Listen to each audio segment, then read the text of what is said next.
ሰላም ጤና ይስጥልን ተመልካቾቻችን፣ የአፍሪካን ሬኔሳንስ ቴሌቪዥን ዜናዎች ከዚህ በማስከተል ይቀርባሉ። በቅድሚያ ማርዕስተ ዜናዎችን እነሆ። ነዳጅን ጨምሮ ለማዳበሪያና ለኢኮኖሚ ቀውስ የአደጋ ጊዜ ማረጋጊያ ፈንድ ፕሮጀክት ይፋ መደረጉ ተነገረ። ከመጠን ያለፈ የፈጣን ምግቦች አጠቃቀም ተላላፊ ላልሆኑና በቀላሉ ለማይድኑ በሽታዎች እንደሚዳርግ ተገለጸ። በዲሞክራቲክ ሪፐብሊክ ኮንጎ የተከሰተው የኢቦላ ወረርሽኝ በ3 ሳምንታት ውስጥ ብቻ 1000 ሰዎችን በመግደል በአጠቃላይ 2000 ሰዎችን ለህልፈት ዳረገ።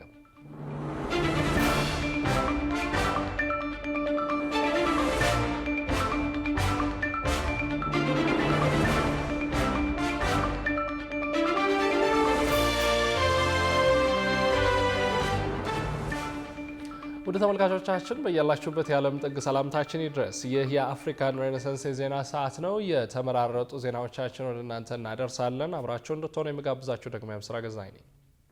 ወደ ቀዳሚ ጉዳያችን ስናልፍ ነዳጅን ጨምሮ ለማዳበሪያና ለኢኮኖሚ ቀውስ የአደጋ ጊዜ ማረጋጊያ ፈንድ ፕሮጀክት ይፋ መደረጉ ተገለጸ። የገንዘብ ሚኒስቴር በሀገሪቱ የሚከሰቱ የነዳጅ እጥረትን ጨምሮ የተፈጥሮ አደጋዎች ሲከሰቱ ፈጣን የገንዘብ ድጋፍ ለማቅረብ የተዘጋጀ አዲስ የአደጋ ጊዜ ማረጋጊያ ፈንድ ይፋ አድርጓል። ሮሃ ግርማ ተጨማሪ አላት። የገንዘብ ሚኒስቴር ነዳጅን ጨምሮ ለማዳበሪያና ለኢኮኖሚ ቀውስ የአደጋ ጊዜ ማረጋጊያ ፈንድ ፕሮጀክት ይፋ አድርጓል። ፕሮጀክቱ በሀገሪቱ የሚከሰቱ የነዳጅ እጥረት፣ የማዳበሪያ አቅርቦት መቋረጥ፣ የኢነርጂ አደጋዎች፣ የንግድ መደናቀፎች፣ የማክሮ ኢኮኖሚ ቀውስ እንዲሁም እንደ ድርቅና ጎርፍ ያሉ ተፈጥሯዊ አደጋዎች ሲከሰቱ ፈጣን የገንዘብ ድጋፍ ለማቅረብ የተዘጋጀ እንደሆነ ተገልጿል። ይህም መንግስት በይፋ አስቸኳይ ምላሽ የሚጠይቅ አገራዊ ሁኔታ ወይም አደጋ መከሰቱን ሲያውጅ እንዲሁም የብሔራዊ የአደጋ ጊዜ መጠባበቂያ እቅድ ትግበራ ሲያስጀምር በስራ ላይ እንደሚውል ተገልጿል። የአደጋ ጊዜ ምላሽ ፕሮጀክቱ በዓለም ባንክ አማካኝነት እየተተገበሩ ካሉ የኢትዮጵያ ፕሮጀክቶች ውስጥ ጥቅም ላይ ያልዋለውን ገንዘብ በድጋሚ በመመደብ የሚከናወን የአስቸኳይ ፋይናንስ ማስተካከያ ስርዓት እንደሚከተል ተጠቁሟል። በዚህ የፋይናንስ ስርዓት ስር ከመንግስት የሲቪል ግንባታ ስራዎችና ከህግ ማስከበር ጋር የተያያዙ እንቅስቃሴዎችን ለመደገፍ ብቁ እንደማይሆንም ተገልጿል። ፕሮጀክቱ የገንዘብ ድጋፎች ከሚያደርግባቸው ውስጥ በተለይም የነዳጅና የኢነርጂ አቅርቦት በዋነኝነት የተጠቀሰ ሲሆን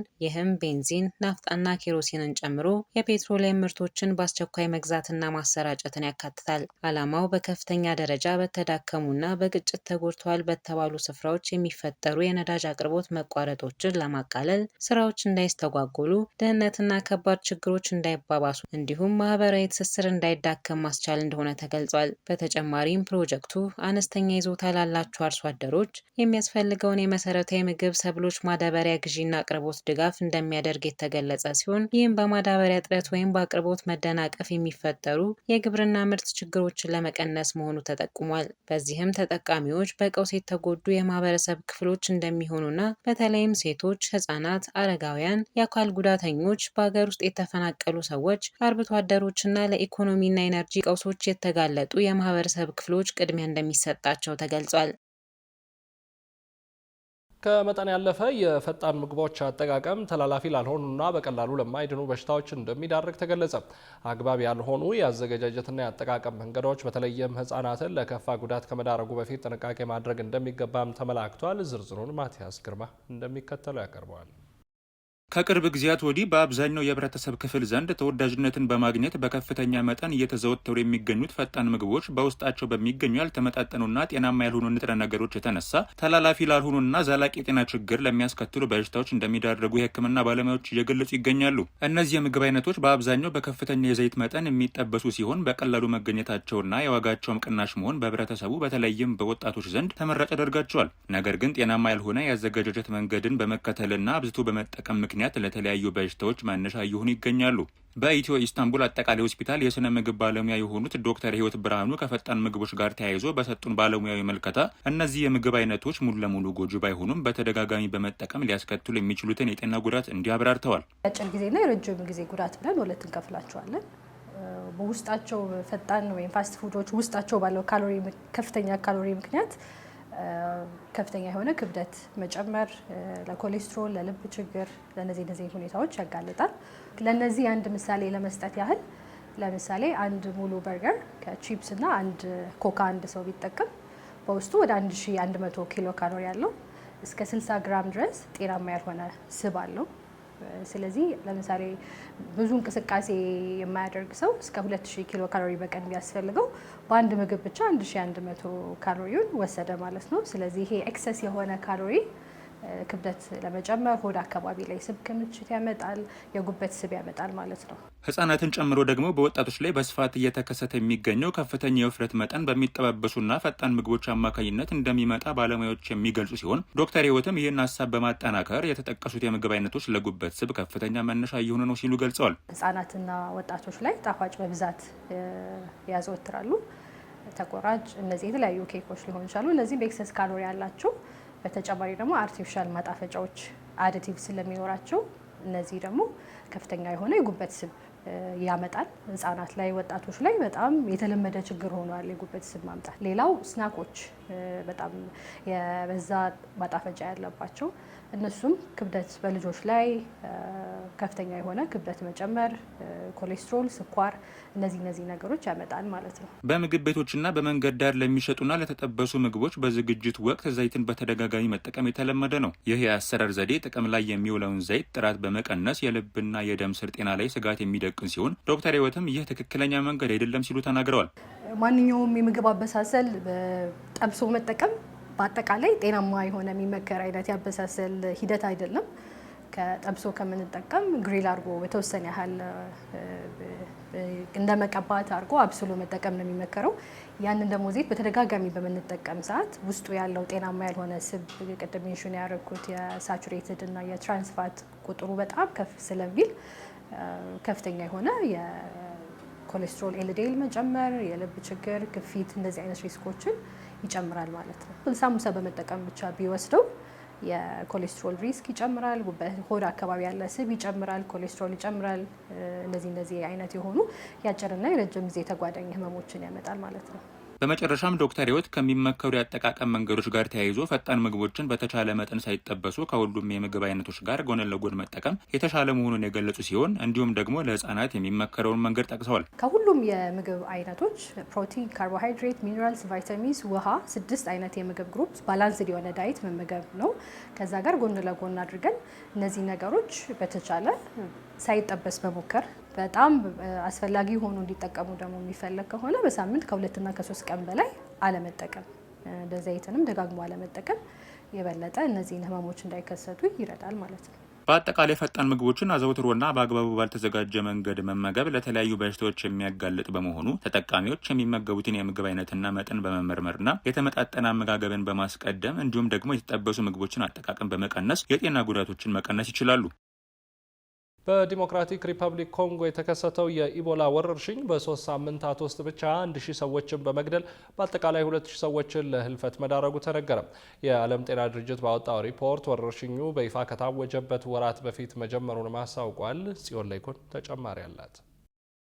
በግንቦት 15 በይፋ የታወጀውና አሁን በደረስንበት ወቅት 2000 የሚጠጋ ቁጥር ያላቸውን ዜጎች ህይወት የቀጠፈው የኮንጎ የኢቦላ ወረርሽኝ በታሪክ ከታዩ የወረርሽኙ አጋጣሚዎች በፈጣን የመስፋፋት ደረጃ ላይ የሚገኝ እንደሆነ የዓለም ጤና ድርጅት ይፋ አድርጓል። ድርጅቱ በዲአርሲ የተከሰተው የኢቦላ ወረርሽኝ በግንቦት አጋማሽ በይፋ ከመታወጁ ከወራት በፊት የጀመረ ሲሆን የኮንጎ ዲሞክራቲክ ሪፐብሊክ የጤና ባለሙያዎችም በበሽታው አስፈሪ ንረት ላይ አጣዳፊ ምላሽ ለመስጠት እየታገሉ እንደሚገኙ አሳውቋል። የዓለም ጤና ድርጅት የአፍሪካ ቀጠና ዳይሬክተር የሆኑት መሐመድ ጃናቢ ሰኞ ዕለት በሰጡት መግለጫ የዘረመል ቅደም ተከተል ጥናቶች የወረርሽኙን ትክክለኛ መነሻ ጊዜ ማሳየታቸውን ጠቁመዋል። በመጀመሪያዎቹ ሳምንታት የተከሰቱ አንዳንድ ታማሚዎች በስህተት ከወባና ከታይፎድ ጋር ተመሳስለው መታከማቸውንም ነው ያብራሩት። ጃናቢ አያይዘውም እኛ ቫይረሱን እያሳደን ነው እንገኛለን፣ ቫይረሱ ግን ከኛ ቀድሞ ብዙ ሄዷል ሲሉ ነው ሁኔታውን የገለጹት። የሀገሪቱ መንግስት መረጃዎች እንደሚያሳዩት በዲአር ኮንጎ የተረጋገጡ የኢቦላ ታማሚዎች ቁጥር 4200 የደረሰ ሲሆን ቢያንስ 1900 የሚሆኑት ደግሞ ህይወታቸው አልፏል። ግንቦት 15 በይፋ የታወጀው ይህ ወረርሽኝ ከቀድሞዎቹ የሚለየው ምንም አይነት የጸደቀ ክትባትም ሆነ ሕክምና የሌለው ብርቅዬው የቡንዲ ቡጊዮ ቫይረስ ዝርያ በመሆኑ ነው። የመጀመሪያዎቹ የላቦራቶሪ ምርመራዎች ከዚህ ቀደም ለሚታወቀው የኢቦላ አይነት የተደረጉ በመሆናቸው ከፍተኛ መዘግየት እንዲፈጠር ምክንያት ሆኗል። የመጀመሪያዎቹ የላቦራቶሪ ምርመራዎች ከዚህ ቀደም ለሚታወቀው የኢቦላ አይነት በዋናነት የተደረጉ በመሆናቸው ከፍተኛ መዘግየት እንዲፈጠር ምክንያት ሆኗል። ወረርሽኙ የሚስፋፋው በጣም አስቸጋሪ በሆኑ ሁኔታዎች ውስጥ መሆኑ ደግሞ ለሀገሪቱ ሌላ ትኩሳት ነው። ይህም ያልተከፈላቸው የጤና ባለሙያዎች አድማ፣ በአማጺ ቡድኖች የሚሰነዘሩ ዛቻዎች፣ ለረጅም ጊዜ ስቃይ የተጋለጡ ማህበረሰቦች ቁጣና ኢቦላ የሚባል ነገር የለም የሚሉ የተሳሳቱ አደገኛ ወሬዎችን ያጠቃልላል። ከዚህም በተጨማሪ በሺዎች የሚቆጠሩ ተፈናቃዮች እጆቻቸውን በንጽህና ለመታጠብ አስተማማኝ የውሃ ምንጮችን ለማግኘት ከፍተኛ ፈተና ገጥሟቸዋል። ይህ የኢቦላ ወረርሽኝ ከዚህ ቀደም ከነበሩት በበለጠ ፍጥነት የሞት መጠንን እያስመዘገበ ይገኛል። ወረርሽኙ ከተከሰተ በኋላ የመጀመሪያዎቹን 1000 ሰዎች ለመግደል 9 ሳምንታት ያህል የፈጀበት ቢሆንም ሁለተኛውን 1000 የሚሆኑ ሰዎችን ለመግደል ግን የወሰደበት ጊዜ 3 ሳምንታት ብቻ ሆኖ ነው የተመዘገበው። ይህ ወረርሽኝ እንደ ኤሮፓውያን አቆጣጠር ከ2014 እስከ 2016 በምዕራብ አፍሪካ ከተከሰተውና ከ11000 በላይ ሰዎችን ከገደለው ወረርሽኝ ቀጥሎ በታሪክ ሁለተኛው ትልቁ የኢቦላ ወረርሽኝ ሆኗል። ክቡራን ተመልካቾቻችን አሁን ከማጋራቶ በፊት የተሰኘና በዜና ሰዓታችን ስለ መረጃ ማጣራት ወይም ፋክት ቼኪንግ የተለያዩ መረጃዎችን የባለሙያ አስተያየቶችን የምናቀርብበት ጊዜ ነው። በዛሬው ምጥን ዝግጅት ሆን ተብሎ ስለሚሰራጭ ሐሰተኛ መረጃ ወይም ዲስኢንፎርሜሽን ምንነት የባለሙያ አስተያየት ትሰማላችሁ። አዘጋጁ ናቲማ ናየ ነው።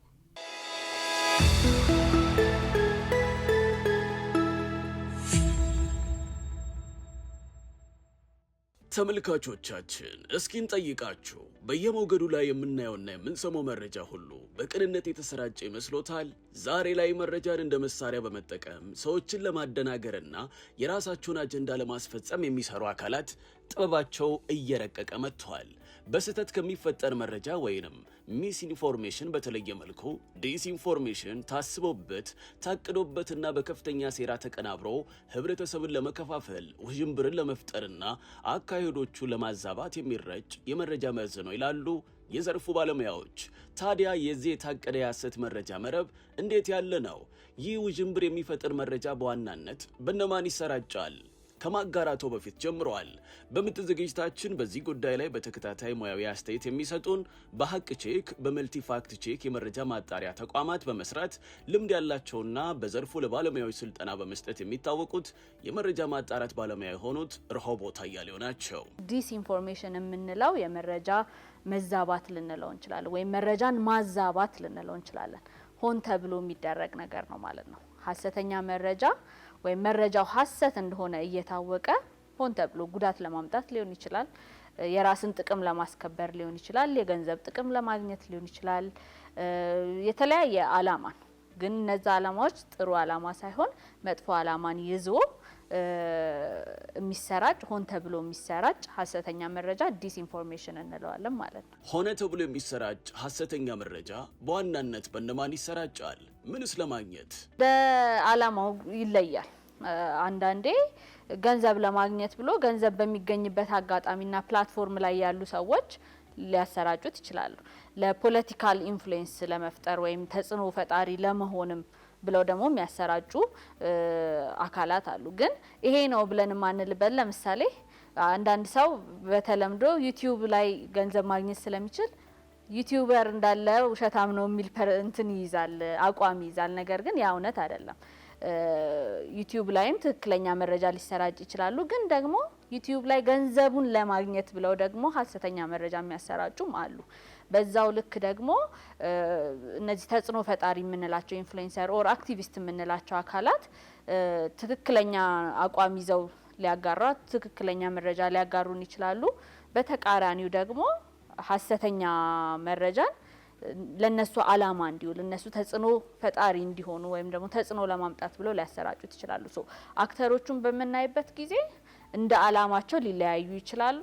ግን በዋናነት ኢንፍሉዌንስ መፍጠር ለሚፈልጉ አካላት፣ ገንዘብን ለማግኘት የሚፈልጉ አካላት፣ አንዳንዴ ለማርኬቲንግ ተብሎ አንደኛው ቢዝነስ ሌላኛውን ከስራ ለማውጣት ሐሰተኛ መረጃ ሊያሰራጭ ይችላል። የተለያዩ ሎቢስቶችን ምናምን ተጠቅሞ ማለት ነው። ከአክተሮቹ በላይ አክተሩ ማንም ሊሆን ይችላል። ግን ደግሞ ዓላማ ይዘውት የሚነሱት ዓላማ ነው ሐሰተኛ መረጃውን እንዲያሰራጩ የሚያደርጋቸው ማለት ነው። የዛሬው ከማጋራቱ በፊት ምጥን ዝግጅታችን ይህንን ይመስል ነበር። ስለተከታተላችሁን እናመሰግናለን። ክቡራትና ክቡራን ተመልካቾቻችን አሁንም የአፍሪካን ሬኔሳንስ ቴሌቪዥን ዜናዎች እንደቀጠሉ ናቸው። ወደ ቀጣዮቹ ጉዳዮቻችን ከመሻገራችን በፊት ይፋዊ የማህበራዊ ገጾቻችንን እናስታውሳችሁ ወደድን። በቴሌቪዥን ስርጭት ያለፏቸውን ፕሮግራሞቻችንን ከ1.8 ሚሊዮን በላይ ሰብስክራይበሮች ባሉት አርትስ ቲቪ ወርልድ የዩቲዩብ ገጻችን በኩል ልትከታተሉ ትችላላችሁ። በተጨማሪም በርካታ ተከታዮችን ባፈራንባቸው በፌስቡክ፣ በቀድሞ ትዊተርና በአሁኑ ኤክስ እንዲሁም በቲክቶክና ኢንስታግራም ገጾቻችን በኩል ቤተሰብ መሆን ትችላላችሁ። ከቆይታ በኋላ ከሀገር ውስጥና ከባህር ማዶ የተመራረጡ ስፖርታዊ መረጃዎችን ይዘን ወደ እናንተ እንቀርባለን። ይጠብቁን። ጣቢያችን አርትስ ቴሌቪዥን ብቸኛ የሚዲያ አጋር የሆነበት 29ኛው የተገናኘ የባንክ አገልግሎት ጉባኤ ወይም ኮኔክትድ ባንኪንግ ሰሚት በአዲስ አበባ ተካሄደ። በዚህ መድረክ ኢትዮጵያ የዲጂታል ባንክ ሽግግሯን እንድታፋጥንም ጥሪ ቀርቧል። ኢትዮጵያ የባንክና የፋይናንስ ዘርፏን በዲጂታል ቴክኖሎጂ በማዘመን የፋይናንስ አካታችነትን በማስፋፋትና የድንበር ተሻጋሪ ክፍያዎችን በማቀላጠፍ የአፍሪካ የዲጂታል ፋይናንስ ለውጥ መሪ እንድትሆን ጥሪ ቀርቧል። ይህ ጥሪ የቀረበው ዛሬ በአዲስ አበባ በተካሄደው 29ኛው ኮኔክትድ ባንኪንግ ሰሚት ኤንድ ኢኖቬሽን ኤንድ ኤክሰለንስ አዋርድስ 2026 ላይ ነው። መድረኩ የባንክ ኃላፊዎችን፣ ተቆጣጣሪ ተቋማትን፣ የፊንቴክ የፈጠራ ባለሙያዎችንና የቴክኖሎጂ አገልግሎት አቅራቢዎችን አሰባስቧል። በመድረኩ በቀረቡ ንግግሮች መሰረት የኢትዮጵያ የዲጂታል ፋይናንስ ለውጥ በፍጥነት እየተስፋፋ ሲሆን ከ150 ሚሊዮን በላይ የሞባይል ገንዘብ አካውንቶችና ከ18 ትሪሊዮን ብር በላይ የዲጂታል ፋይናንስ ግብይት መኖሩ የለውጡን ፍጥነት የሚያሳይ መሆኑ ተጠቁሟል። ባንኮችም ከጥሬ ገንዘብ ተኮር አሰራር ወደ ዘመናዊነት ተገናኝቶ የሚሰራ ዲጂታል ፋይናንስ ስርዓት እየተሸጋገሩ መሆኑም ተገልጿል። በመድረኩ የቀረበው ዋና መልእክትም የወደፊቱ የባንክ ስርዓት የዲጂታል አካታች ተገናኝቶ የሚሰራ አስተማማኝና በኤአይ የሚደገፍ መሆን አለበት የሚል ነው። ይህንን ለማሳካትም ቴክኖሎጂን ብቻ ማስፋፋት ሳይሆን ተቋማትን ማገናኘት፣ እምነትና የሳይበር ደህንነትን ማጠናከር፣ ፈጠራን ማበረታታትና የፋይናንስ አገልግሎትን ከትላልቅ ከተሞች ባሻገር ለሁሉም ዜጎች እና ንግዶች ተደራሽ ማድረግን ይጠይቃል። በመድረኩ የተለያዩ ዘርፎች ጥሩ እንቅስቃሴ ላይ ላደረጉ ባንኮችም እውቅና ተሰጥቷል። ዳሽን ባንክ ከኤሌጋንስ አስመጪና ላኪ ኩባንያ ጋር በመተባበር ለ50 የቢዋይዲ ኢቱ ኤሌክትሪክ ተሽከርካሪዎች የፋይናንስ አቅርቦት አደረገ። ተሽከርካሪዎቹ ለዘመናዊ የህዝብ ትራንስፖርት የሚውሉ ሲሆን ግዢያቸው ከወለድ ነፃ በሆነ የሸሪክ የፋይናንስ ስርዓት ተመቻችቷል። የባንኩ የሸሪክ አገልግሎት ከ1.6 ሚሊዮን በላይ ደንበኞች ማፍራቱ የተገለጸ ሲሆን ከ30 ቢሊዮን ብር በላይ ተቀማጭ ማሰባሰቡንም አስታውቋል።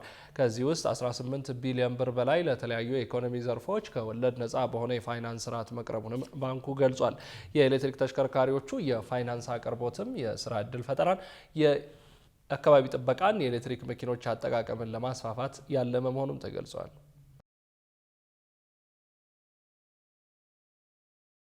ክቡራን ተመልካቾቻችን በቀጣይ የምናመራው ከሀገር ውስጥና ከውጭ የተመራረጡ ስፖርታዊ መረጃዎቻችን ወደ እናንተ ወደምናደርስበት ዝግጅት ነው። ስፖርታዊ መረጃዎቹ ባልደረባችን ጌታውን አበበ ወደ እናንተ ይደርሳሉ። ከመረጃዎቹ ጋር መልካም ቆይታ።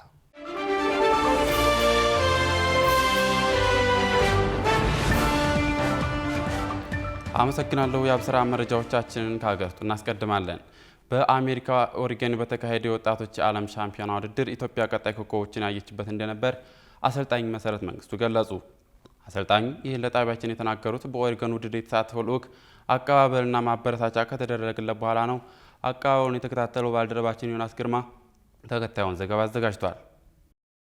በአሜሪካዋ ኦሪገን ግዛት በዩጂን ከተማ ባለፈው ሳምንት ተካሂዶ ፍጻሜውን ባገኘው የዓለም ከ20 ዓመት በታች አትሌቲክስ ሻምፒዮና ላይ አገራችንን በመወከል የተሳተፈው ልዑክ ወደ አገር ቤት ተመልሷል። ልዑካን ቡድኑ ወደ አገር ቤት ሲመለስ ከቦሌ ዓለም አቀፍ ኤርፖርት ጀምሮ በኢትዮጵያ አትሌቲክስ ፌዴሬሽን የስራ አስፈጻሚዎችና በባህልና ስፖርት ሚኒስቴር ተወካዮች ደማቅ አቀባበል እየተደረገለት ሲሆን የእውቅና መርሃ ግብርም ተደርጎለታል።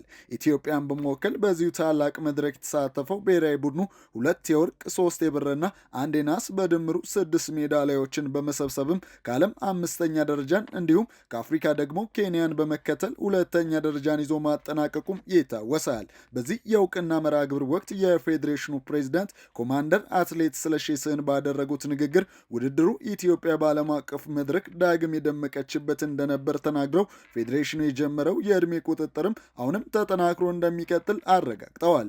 በሌላ በኩል የኢትዮጵያ አትሌቶች ማህበር ፕሬዚዳንትና የኢትዮጵያ አትሌቲክስ ፌዴሬሽን ስራ አስፈጻሚ ኮሚቴ አባል አትሌት የማነ ጸጋዬ ከጣቢያችን ጋር በነበራቸው ቆይታም የተገኘው ውጤት ተስፋ ሰጪ መሆኑን አንስተው ከተመዘገበው ውጤት ጋር ተያይዞ ካለፉት ዓመታት ያነሰ ነው ለሚለው ጥያቄ ምላሽ ሲሰጡ ፌዴሬሽኑ አሁን ላይ ትክክለኛ ታዳጊዎችን የማብቃት ስርዓት እየዘረጋ በመሆኑ የውጤት መውረድ ሊያጋጥም መቻሉንም ገልጸዋል። ሆኖም በቀጣይ ሀገሪቱን በአግባቡ የሚወክሉ ተተኪዎች መታየታቸውን ጠቁመው የአትሌቲክስ ክለቦች ለዚህ አዲስ አሰራር ታዛዥ በመሆን በትጋት እንዲሰሩም ጥሪ አቅርበዋል። አምና ቶኪዮ ላይ የነበረ ዓለም ሻምፒዮና በጣም ያው ለመጀመሪያ ጊዜ ያለ ወርቅ የገባንበት ነው። ነገ እንደነ ኬንያ እንደነ አሜሪካ እንደነ አውሮፓ እንግሊዝ በትሪያል በውጤታቸው እኛ ቴክኒክ ኮሚቴ ምናምን አያስፈልገውም። እናንተ ሚዲያ ከሜዳውን አይታችሁ ወዲያው የምትዘግቡበት ሆኖ ለማየት በጣም ባለሙሉ ተስፋ ነኝ። እናደርገዋለን ብዬ ደግሞ አስባለሁ። አሁንም ወደ እድሜ ለማስተካከል ትንንሽ ከኔ እይታ የቀሩ ነገሮች አሉ ብዬ የማያቸው ነገሮችም አሉ። አሁን የማያሳምኑ ነገሮችም አሁንም ገና ናችሁ የሚባል ነገርም ይኖራል። ጥርጣሬዎችም አሉ። ግን በተሻለ ግን አሁን እየተመሰገንበት ያለንና ወደ ተገቢ እድሜው ስትመጣ ተገቢ የሆነ አትሌት ስታገኝ ውጤቱን ሊዋዥቅብህ ይችላል። ለወደፊት ግን የተስተካከለ ውጤት ተመጋጋቢ ውጤት ልታገኝ ትችላለህ። የልዑካን ቡድኑ ዋና አሰልጣኝና የአትሌቲክስ ተንታኝ የሆኑት ኢንስትራክተር መሰረት መንግስቱ በአጠቃላይ ስለ ውድድሩ ከጣቢያችን ጋር ባደረጉት ቆይታ ውድድሩ ዓለም በሳይንሱ የት እንደደረሰ ያየንበትና ኢትዮጵያም ቀጣይ ኮከቦቿን ያየችበት እንደነበርም ገልጸዋል። ዓለም በሳይንስ የት እንደደረሰ ራሱን የገለጠበት ነው። በዛው ልክ እኛም ደግሞ በሀገር ደረጃ ምን ደረጃ ላይ እንዳለንና ራሳችንን ስዕላችንን የወደፊት ተስፋችንን ጭምር ያየንበት ውድድር። እኔ 100% ኮከቦቿን አይታለች። ኮከቦቿን በአግባቡ መጠቀም ትችላለች ወይ አትችልም ወይ ስርዓት ፈጥራለች ወይ 100% መናገር ላልችል ይችላለሁ። ኮከቦቿ ግን ቸብችርችር ኬንያ ላይ 1500 ሜትር እመኑኝ ሎስ አንጀለስ ታያቷላችሁ። ከሷ ጋር ኤልሳቤጥ አማረን ታያቷላችሁ። በእርግጠኝነት ነው ይህን የምናገረው። ተፎካካሪዎቻችን ያመጧቸው ልጆች በተመሳሳይ እድሜ ላይ በተመሳሳይ ውድድር ሶስተኛ ጊዜ እየተገናኘ ነው። ይሄ ማለት ወርልድ አትሌቲክስ ራሱ በዳታ ይዟቸው እየሄደ እውነተኛዋ ጥሩነሽ፣ እውነተኛዋ መሰረት፣ እውነተኛዋ ደራርቱ እዚህ ትውልድ ላይ አለበት። አሰልጣኙ አክለውም የተመዘገበው የሜዳሊያ መጠን ባለፉት 16 ዓመታት ውስጥ ከተመዘገቡት የዓለም ወጣቶች ሻምፒዮናዎች ጋር በሜዳሊያ ብዛት ሲነጻጸር በቁጥር ያነሰ ነው። ምንድነው ምክንያቱ ብሎ ጣቢያችን ላቀረበላቸው ጥያቄም ተከታዩን ምላሽ ሰጥተዋል። ወደኋላ ሄጄ የወደቀን ውጤት ማነጻጸሪያ ማድረግ አልፈልግም። ኢቭን አሁን ወርቁን አይደለም እኔ አፕሪሼት ማድረገው ኤልሳቤጥን ነው እኔ አፕሪሼት ማድረገው። በወርቅማ ሞከር ነው እያጨበረበርን በተደጋጋሚ ግን ተተኪ ማምጣት አልቻልንም ነበር። ከወርቁ በላይ ተተኪዎችን በማግኘት እኔ ደስተኛ ነኝ። በጣም አላነጻጽራቸውም እነሱን ከሜዳሊያው ጋር። ኢትዮጵያ ጀግኖች እናት ነች። በትክክል ጀግና አፍርታለች። ጀግኖቹ ደግሞ በጀግና እየተተኩ ነው ያሉት።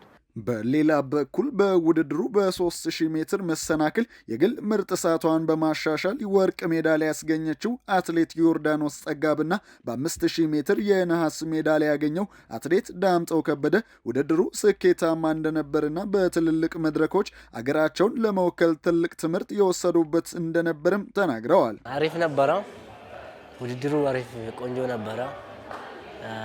ያው ትንሽ ሀገሩን ሞቃል። ያው እንግዲህ ከሞላ ጎደል ጥሩ ውጤት አምጥተናል። አሪፍ ነው። ለመጀመሪያ ጊዜ ነው ሀገሬ ወክዬ ሄድኩት። በመጀመሪያ ጊዜ ደግሞ ወርቅ በማምጣቴ በጣም ደስ ብሎኛል። ይህ በእንዲህ እንዳለ ከልዑካን ቡድኑ አባላት መካከል በአሜሪካ የቀሩ እንዳሉ በተለያዩ መንገዶች ቢገለጽም የኢትዮጵያ አትሌቲክስ ፌዴሬሽን ግን እስካሁን ይፋዊ ምላሽ ከመስጠትም ተቆጥቧል።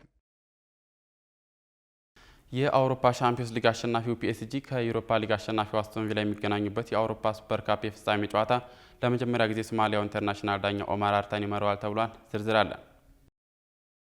በ26ቱ የዓለም ዋንጫ ላይ እንዲዳኙ በይፋ ከተመረጡት ዳኞች መካከል አንዱ የነበረው ሶማሊያዊ ኢንተርናሽናል ዳኛ ኦማር አርታን ወደ አሜሪካ ማያሚ አውሮፕላን ማረፊያ በደረሰበት ወቅት ሳይገባ እንዲመለስ መደረጉ ይታወሳል። ይህ ሳይጠበቅ የተገፋው ዳኛ በስፖርቱ ዓለም በርካታ ሰዎችን ያሳዘነ ሲሆን በወቅቱ በርካቶችም ለ34 ዓመቱ ወጣት አልቢትር ያላቸውን አጋርነትና ድጋፍ ሲገልጹለት ቆይተዋል። ወደ ሀገሩ ሶማሊያ ሲመለስም ደማቅ አቀባበል የተደረገለት ሲሆን የኩዌት እግር ኳስ ማህበርም ሽልማት በማበርከት በኩዌት እግር ኳስ ክለብና አልቃዳሲያ መካከል የተደረገውን የሀገሪቱን የፕሪሚየር ሊግ የመጨረሻ ጨዋታ እንዲመራ አድርጎታል።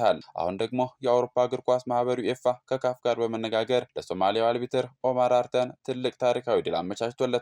በዓለም ዋንጫው የገጠመውን መገፋት ለማካካስና ለማበረታታት በተሰጠው በዚህ ድል መሰረት ኦማር አርተን ዛሬ ምሽት በኦስትሪያ ሬድቦል አሬና የሚካሄደውን ተጠባቂውን የአውሮፓ ሱፐር ካፕ ጨዋታ በዋና ዳኝነት እንዲመራ ተመድቧል። ይህም አውሮፓዊ ሳይሆን ይህን ታላቅ ውድድር የመራ ብሎም የመጀመሪያው አፍሪካዊ ዋና ዳኛ የሚያደርገው ሲሆን በጨዋታው ላይ በሁለት ሌሎች አፍሪካውያን ረዳት ዳኞች ይታገዛል። ዛሬ ምሽት 4 ሰዓት ላይ የሚደረገው ይህ ተጠባቂ ፊልሚያ በሁለቱ የአውሮፓ ክለቦች በሻምፒዮንስ ሊግ አሸናፊው ፒኤስጂ እና በዩሮፓ ሊግ ባለድሉ አስቶን ቪላ መካከል ይካሄዳል። ለሁለት ተከታታይ የውድድር ዓመት የሻምፒዮንስ ሊግ ዋንጫ ያሸነፈው ፒኤስጂ ባለፈው ዓመት ቶተንሃም ሆትስፐርስን በማሸነፍ ሱፐር ካፑን ማሸነፉ ይታወሳል። በሌላ በኩል አስቶን ቪላ በአሰልጣኝ ኡናይ ኤምሪ መሪነት በዩሮፓ ሊግ ፍጻሜ የጀርመኑን ፍራይበርግ 3-0 በሆነ ውጤት በማሸነፍ ለዛሬው ጨዋታ መብቃቱ ይታወሳል። የፓሪሱ ክለብ የዛሬውን ድል ከደገመ ከአያክስ፣ ሚላን እና ሪያል ማድሪድ በመቀጠል የአውሮፓ ሱፐር ካፕን በተከታታይ ያሸነፈ አራተኛው ክለብ በመሆን ታሪክ ይጽፋል። በተመሳሳይ አስቶን ቪላም ለዚህ ዋንጫ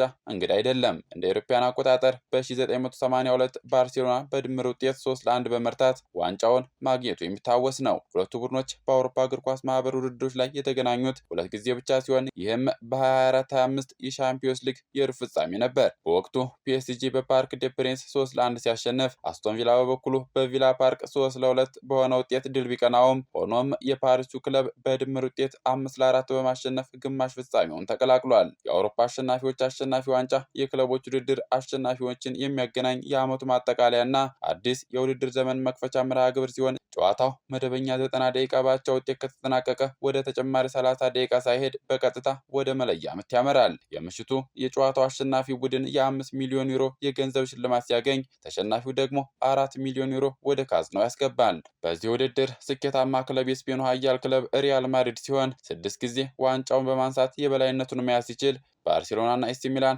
በተመሳሳይ በ5 ዋንጫዎች ይከተላሉ። በየዓመቱ በሻምፒዮንስ ሊግ እና በዩሮፓ ሊግ አሸናፊዎች መካከል የሚደረገው የአውሮፓ ሱፐር ካፕ በኔዘርላንዳዊ ጋዜጠኛ አንቷን ዌትካፕ የሀሳብ አመንጭነት የተጀመረ ውድድር ነው። ውድድሩ የተመሰረተው ከአውሮፓ ክለቦች ሁሉ የበላይ የሆነውን አሸናፊ ለመለየት ሲሆን ይህ ተጠባቂ ፊልሚያ በኦስትሪያ ሬድቦል አሬና ምሽት 4 ሰዓት ላይ የሚደረግ ይሆናል። የቀድሞው የፈረንሳይ ብሔራዊ ቡድን የማንቸስተር ዩናይትድ እና የጁቬንቱስ የመሃል ሜዳ ሞተር ፖል ፖግባ ተጨማሪ ጉዳት አስተናገደ። ከፈረንሳይ ጋር የ2018 ዓለም ዋንጫን ማሳካት የቻለው 33 ዓመቱ ኮከብ አዲሱ ክለቡን ሞናኮን ከተቀላቀለ በኋላ በድጋሚ ጉዳት ማስተናገዱ በክለቡ ያለውን ተስፋ አጠራጣሪ አድርጎታል። ፖግባ ከረጅም ጊዜ የቀይ ጉልበት ህመም አገግሞ ወደ ቡድን ልምምድ ገና በመመለስ ላይ የነበረ ቢሆንም በድጋሚ ለጉዳት ተዳርጓል። በዚህም ሞናኮ ለአዲሱ የውድድር ዘመን መጨረሻ በኋላ የሚያበቃውን ውል ቀሪ ጊዜያት ክፍያ በመክፈል ሙሉ በሙሉ ለማቋረጥ ከፖግባ ወኪሎች ጋር ድርድር መጀመሩ ይፋ ሆኗል። ፖግባ በስፖርታዊ ጨዋነት ህግ መጣስ የተጣለበት የ18 ወራት እገዳ ካበቃ በኋላ ባለፈው የውድድር ዘመን ለሞናኮ በሊግ 1 መጫወት የቻለው በ6 ጨዋታዎች 115 ደቂቃ ብቻ ነበር። ክቡራትና ክቡራን ተመልካቾቻችን በእኔ በኩል ያስኳቸውን ስፖርታዊ መረጃዎች አጠናቅቄያለሁ። ጌታሁን አበበ ነበርኩኝ። መልካም ቆይታ።